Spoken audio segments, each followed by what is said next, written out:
wakumaremo ibyiringiro. Ibyo byose nibikangisho. Icyo yifuza kuzimya n'ubushizi bw'amanga bwawe. Arifuza ko warambika hasi byo kwiringira Imana. Arifuza ko wakwibona nk'inzige, ukibona nk'udafite akamaro, ukibona nk'udafite agaciro. Arifuza kukumaramo ibyiringiro byose. Mwibuke ko Bibiliya ivuga ngo utizera ntibishoboka ko yanezeza Imana. Iyo umuntu asenga atizeye Imana aba asenga by'umuhango. Iyo umuntu arimo atabaza Imana ariko abona icyo kibazo kitazashoboka, aba arimo arangiza umuhango. Icyo nicyo Satani yifuza kuzimya mu buzima bwawe. Arifuza kukumaramo ibyiringiro. Ibikangisha arabigwijije, abihaye amazina atandukanye mu buzima bwacu, abihagaritse mu buryo butandukanye, arabikuzengurukije. Arashaka kubaho wenyine utakiringira imbaraga z'Imana. Arashaka ko uhagarara ku maguru yawe gusa, ukareba ibyo ushoboye mu mbaraga zawe, ariko ibikurenze ukabyibagirwa. Nyamara ufite Imana ikomeye, ufite Imana ishobora byose.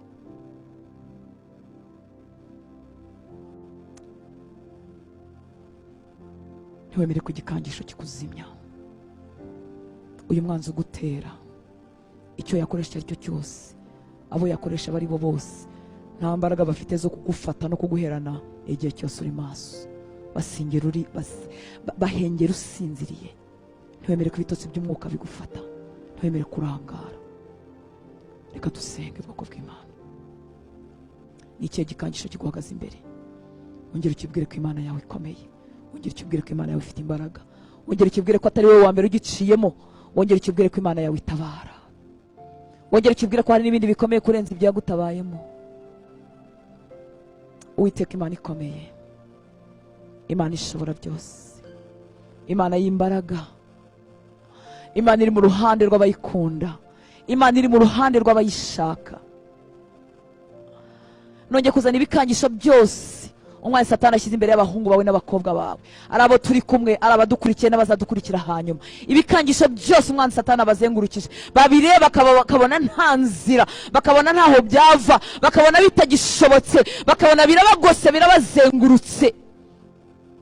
Reka uyu mugoroba ijwi ryawe ryongere rivugane n'imitima yabo, ribibutsa ko ari ibikangisho gusa. Ribibutse ko uyu mwanzi ubatera wamwambuye imbaraga kera. Rimwibutse ko wahawe imfunguzo z'urupfu na kuzimu. Rimwibutse ko uri mu ruhande rwacu. Mwibutse Uwiteka Mana Nyiringabo, mwereka ko ari ibikangisho gusa, ko ntacyo byamutwara. Mwibutse ko uri mu ruhande rwe akomeye cyane kuruta umurwanya. Mwibutse ko uri muri we akomeye cyane kuruta uri mu isi. Mwibutse ko na biriya byoroshye kuko n'ibyatambutse warabimushoboreye. Mwiyereke Uwiteka Mana Nyiringabo, mwiyereke Mwami w'abantu. Reka ibikangisho byose biburi imbaraga imbere ye.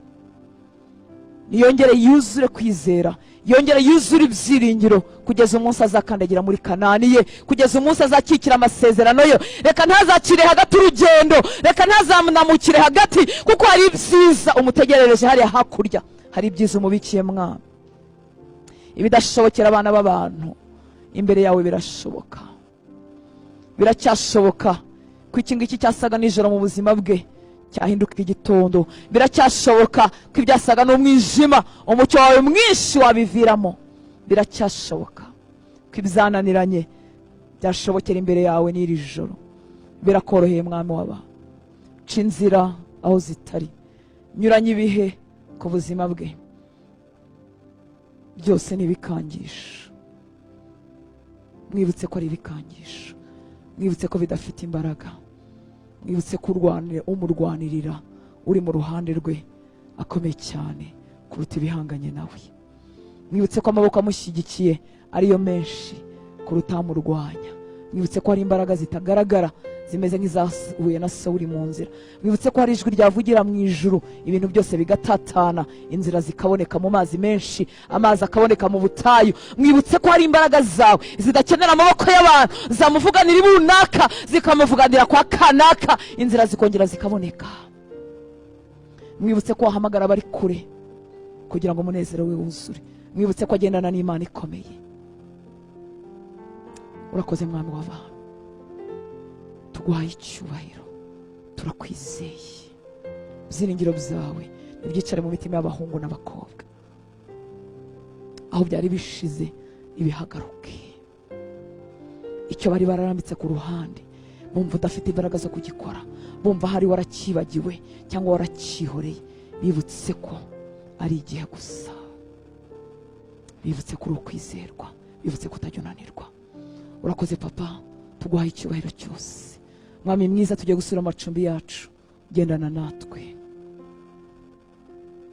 inzira zicibwe aho zitari, amahoro menshi azanwa no kukumenya nataye mu mitima y'abahungu bawe n'abakobwa bawe, assurance izanwa no kumenya ko dushyigikiwe nawe, nk'iyari mu mutima wa Kalebu na Yosuwa, nitahe mu mitima y'abahungu bawe n'abakobwa bawe. Ibyo byiringiro bitanyeganyega nibyicare mu mitima yabo, maze mwami cyumweru cyose udushoboze gukora ibyo wishimira, kugira ngo ijuru ritatureka, kugira ngo hatagira agatotsi kaba mu mubano wacu, twambika imbaraga zo gukora ubushake bwawe mu minsi yose dufite hano ku isi.